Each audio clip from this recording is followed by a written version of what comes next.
بسم اللہ الرحمن الرحیم۔ السلام علیکم۔ گرمیوں کی چھٹیاں شروع ہونے میں ابھی 3 دن باقی تھے اور نمرہ بھی سے اپنی نانی کے گھر جانے کی تیاریوں میں مگن تھی۔ اس کی امی اس کی اس بے تابی کو دیکھ کر مسکرائی جا رہی تھیں۔ نمرہ 3 بہنیں اور 3 ہی بھائی تھے۔ نمرہ سب سے چھوٹی تھی، سب کی لاڈلی تھی، اس لیے اپنی ہر جائز ناجائز بات منوانا اپنا فرض سمجھتی تھی۔ ان کا گھر 40 گز پر بنا ہوا تھا اور 2 منزلہ تھا۔ نمرہ کو اپنا گھر بہت چھوٹا لگا کرتا تھا، بقول اس کے ان کا گھر مرغی کا دڑبہ ہے۔ اس کا کہنا تھا کہ گھر ہو تو نانی کے گھر جیسا، کھلا کھلا، ہوادار، بڑے بڑے کمروں والا، جہاں انسان کا دم تو نہیں گھٹ سکتا۔ اسے نانی کے گھر میں بہت مزہ آتا تھا۔ وہاں پر اس کے ہم عمر کزن بھی تھے، جو سب مل کر گھر کے ایک حصے میں بنے ہوئے چھوٹے سے باغ میں کھیلا کرتے تھے۔ اس باغ میں پھولوں کے پودوں کے علاوہ آم اور چیکو کے درخت بھی تھے۔ کونے میں ایک چھوٹا سا امرود کا درخت بھی لگا ہوا تھا، جس میں تھوڑے بہت امرود نکل آتے تھے۔ بچے اس میں سے کچھ امرود کو کھا کر ہی انجوائے کر لیا کرتے تھے۔ آم کے درخت پر جھولا ڈالا ہوا تھا، جس پر باری باری بچے جھولا کرتے تھے۔ آم اور چیکو کا درخت کا سایہ پورے باغ کو اپنی لپیٹ میں لیے ہوئے تھا۔ یہی وجہ تھی کہ بچے بڑے سکون سے اس حصے میں اپنی اپنی پسند کے کھیل کھیلا کرتے تھے۔ دن تو ان بچوں کا کھیل کود میں گزر جاتا اور رات کو نانی سے فرمائش کر کے کہانی سننا روز کے معمولات میں شامل تھا۔ یہ تمام ایکٹیویٹیز نمرہ کو بے حد پسند تھی۔ یہی وجہ تھی کہ نمرہ کو چھٹیوں کا بے چینی سے انتظار رہتا تھا۔ خدا خدا کر کے یہ 3 دن بھی جیسے تیسے گزر گئے۔ نمرہ نے جب نانی کے گھر جانے کے لیے ابو سے اجازت مانگی تو اس کے ابو بولے، آپ اجازت مانگ رہی ہیں یا اپنے جانے کی اطلاع دے رہی ہیں؟ تیاریوں کو دیکھ کر تو یوں لگ رہا ہے جیسے آپ کو کوئی اجازت نہ بھی دیں تو آپ نے ہر صورت جانا ہے۔ ابو کے اس طرح کہنے سے نمرہ شرمندہ ہو گئی اور بولی، ابو اگر آپ اجازت نہیں دیں گے تب میں نہیں جاؤں گی۔ ابو مسکرانے لگے اور بولے، میری بیٹی نے اتنی ڈھیر ساری تیاریاں کی ہیں، میں بھلا اسے کیسے منع کر سکتا ہوں؟ جاؤ بیٹا، خوشی خوشی جاؤ، مگر اس بات کا دھیان رہے کہ کوئی ایسا کام مت کرنا جو مجھے کوئی شکایت ملے۔ نمرہ اجازت ملتی دیکھ کر خوشی سے نہال ہو گئی۔ ابو کا شکریہ ادا کر کے اپنے کمرے کی طرف بھاگی کہ ابھی تو اور بھی پیکنگ کرنا تھی۔ دوسرے دن نمرہ اپنے والدین اور بہن بھائیوں کے ہمراہ نانی کے گھر میں موجود تھی۔ نانی کا گھر 120 گز پر مشتمل تھا۔ پہلے نانی کا گھر 80 گز کا تھا۔ اسی گھر سے امی کی شادی ہوئی تھی۔ امی کی شادی کے بعد جب کام کاج کے لیے نانی کو دشواری ہونے لگی تو نانی نے ماموں کی شادی اپنی بہن کی بیٹی سے کر دی۔ ممانی جان معمولی شکل و صورت کی تھی مگر سیرت کی اچھی تھی۔ وہ سب کا بہت خیال رکھتی تھی۔ نانی کو ان سے کبھی کوئی شکایت نہیں ہوئی تھی۔ نانا کے انتقال کے بعد ممانی نے نانی کا ہر طرح کا خیال رکھا تھا اور ان کی دل جوئی میں لگی رہتی تھی، یہاں تک کہ نانی نانا کو بھلانے میں کامیاب ہو گئی۔ نانی نے پورے گھر کا انتظام ممانی کو سونپ دیا تھا۔ غرض کہ ممانی نے نانی کا گھر بڑے اچھے طریقے سے سنبھال رکھا تھا۔ نانی کے گھر کے برابر میں کریم الدین صاحب رہتے تھے۔ ان کی بیوی کا انتقال ہو چکا تھا۔ ان کی صرف ایک بیٹی تھی۔ اتفاق سے بیٹی بھی گردن توڑ بخار میں چل بسی تو کریم الدین اس دنیا میں بالکل تنہا رہ گئے تھے۔ انہوں نے اپنے 80 گز گھر کو 2 حصوں میں تقسیم کر دیا تھا۔ ایک حصے کو کرائے پہ چڑھا دیا تھا، جبکہ دوسرے حصے میں انہوں نے چھوٹی چھوٹی کیاریاں بنا کر اس میں مختلف قسم کے پودے لگا لیے تھے۔ آم اور چیکو کے درخت تو پہلے ہی موجود تھے۔ کریم الدین کی تنہائی کا یہ اچھا حل تھا۔ وہ سارا وقت ان پودوں کی دیکھ بھال میں لگے رہتے تھے اور کچھ ہی عرصے بعد جب ان پودوں میں ان کی لگائی ہوئی سبزیاں آنا شروع ہوئی تو وہ بے انتہا خوش ہوتے اور اکثر موسمی سبزیاں لگاتے اور ان سبزیوں کو ایک جاننے والے سبزی فروش کو سستے داموں فروخت کر دیتے۔ ان کی دن رات کی محنت کا نتیجہ یہ نکلا کہ ان کا گھر ایک چھوٹے سے باغ میں تبدیل ہو گیا، مگر خود ان کی صحت گرتی چلی گئی تھی اور ایک وقت ایسا آیا کہ وہ بستر سے جا لگے۔ اس وقت نانا نے ان کی دل و جان سے خدمت کی تھی۔ نانا کی خدمت سے متاثر ہو کر کریم الدین نے اپنا گھر نانا کو سستے داموں میں فروخت کر دیا تھا۔ ان کے انتقال کے بعد نانا نے ان کا گھر اپنے گھر میں شامل کر لیا تھا اور باقی کا گھر کرائے پر ہی رہنے دیا۔ کچھ عرصے بعد نانا کا بھی انتقال ہو گیا تو نانی اداس رہنے لگی۔ نانی نے اپنی اداسی دور کرنے کا حل یہ نکالا کہ اس باغ کی دیکھ بھال کرنے لگی۔ اس سے باغ کی دیکھ بھال بھی ہونے لگی اور نانی کا دل بھی بہل گیا تھا۔ باقی کا وقت بہو بیٹے اور پوتے پوتیوں کے ساتھ گزرنے لگا۔ ان کو تمام پوتے پوتیوں نواسے نواسیوں میں نمرا سب ہی کو زیادہ عزیز تھی اور وہ اس کی کسی بات کو رد نہیں کیا کرتی تھی۔ یہی وجہ تھی کہ جب نمرا ان سے کہانی سنانے کی فرمائش کرتی تو وہ باوجود طبیعت کی خرابی کے اسے کہانی سنایا کرتی تھی۔ اس دن نمرا نے نانی سے کہانی سنانے کے لیے کہا تو وہ بولی، بیٹا ایسا کرو عرشی کو بھی بلا لو، وہ بھی تمہاری طرح کہانی سننے کی شوقین ہے۔ جاؤ بیٹا اسے بھی بلا لاؤ۔ میں عرشی کو بلانے چل دی۔ کچھ ہی دیر بعد ہم نانی کے بیڈ پر بیٹھے ان سے کہانی سن رہے تھے۔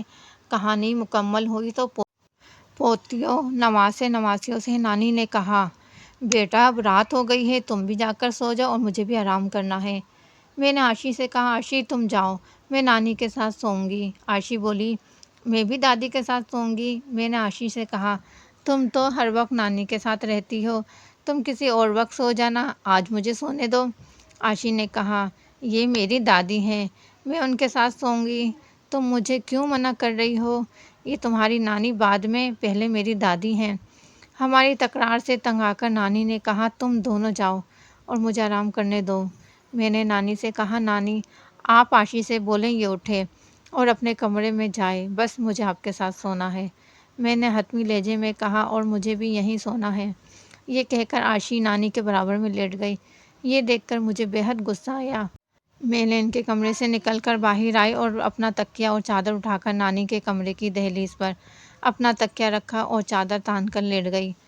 نانی نے مجھ سے کہا، نمرا بیٹا دروازے کے بیچوں بیچ نہیں لیٹا کرتے، آؤ تم میرے پاس آ جاؤ۔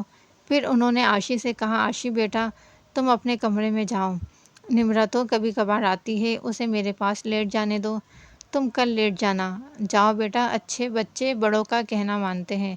نانی کے کہنے پر عرشی بیڈ سے اتر کر دروازے کے پاس آئی اور رک کر مجھ سے مخاطب ہوتے ہوئے بولی، نمرا مجھے باہر جانا ہے، راستے سے ہٹو۔ مگر میں ایسے ہی لیٹی رہی۔ اس نے مجھ سے دوبارہ ہٹنے کو کہا مگر میں اسی طرح لیٹی رہی۔ اس نے مڑ کر نانی کی طرف دیکھا اور کہا، دیکھیں نانی، نمرا مجھے باہر جانے کا راستہ نہیں دے رہی، اب آپ ہی بتائیں میں کیا کروں؟ اس نے بیزاری سے کہا۔ نانی نے مجھ سے کہا، نمرا بیٹا میری طبیعت ٹھیک نہیں ہے، مجھے پریشان مت کرو، آ جاؤ میرے پاس اور عرشی کو جانے دو۔ میرا موڈ بری طرح آف ہو چکا تھا، اس لیے نانی کی بات بھی میں نے نظر انداز کر دی۔ کچھ دیر تک نانی مجھے آ جانے کے لیے کہتی رہی مگر میری ہٹ دھرمی دیکھ کر وہ بھی خاموش ہو گئی۔ عرشی نے بھی جب دیکھا کہ میں ٹس سے مس نہیں ہو رہی تو وہ واپس جا کر نانی کے بیڈ پر لیٹ گئی۔ کمرے میں خاموشی ہو گئی تو مجھے بھی نیند آنے لگی۔ کچھ ہی دیر بعد میری بھی آنکھ لگ گئی۔ رات کا نہ جانے کون سا پہر تھا کہ اچانک میری آنکھ کھل گئی۔ مجھے ایسا محسوس ہوا تھا جیسے ابھی ابھی میرے چہرے پر لال بیگ چل کر گیا ہو۔ اس کی کانٹے دار ٹانگیں میرے چہرے سے مس ہوئی تھیں جس کے چبھن سے میری آنکھ کھل گئی تھی۔ ابھی میں سوچ ہی رہی تھی کہ لال بیگ کو ماروں مجھے اپنے چہرے پر ایک بار پھر وہی احساس ہوا۔ میں نے پھرتی سے ہاتھ سے اسے چہرے پر سے جھٹکا مگر کچھ ہی دیر بعد پھر وہی لال بیگ میرے چہرے پر چڑھ رہا تھا۔ میں نے جب اپنے پورے جسم پر یعنی سر سے پیر تک چادر ڈال لی تو اس لال بیگ کا احساس اب بھی ہو رہا تھا۔ میں اپنے چہرے پر ہاتھ پھیرتی تو کچھ نہ کچھ ہوتا تھا مگر ہاتھ ہٹاتے ہی پھر وہی محسوس ہوتا۔ اس کے کچھ ہی دیر بعد مجھے اپنے چہرے پر کسی کی انگلیوں کا مارنا محسوس ہونے لگا۔ یوں لگتا تھا جیسے کوئی اپنے ہاتھ کی پوروں سے میرے چہرے پر ضرب لگا رہا ہو۔ ان انگلیوں کے ناخن مجھے اپنے چہرے پر چبھتے ہوئے محسوس ہو رہے تھے۔ میں نے ہمت کر کے ان ہاتھوں کو پرے دھکیلا تو وہ میکانی انداز میں دوبارہ میرے چہرے پر آ موجود ہوئے۔ مجھے بہت خوف محسوس ہو رہا تھا۔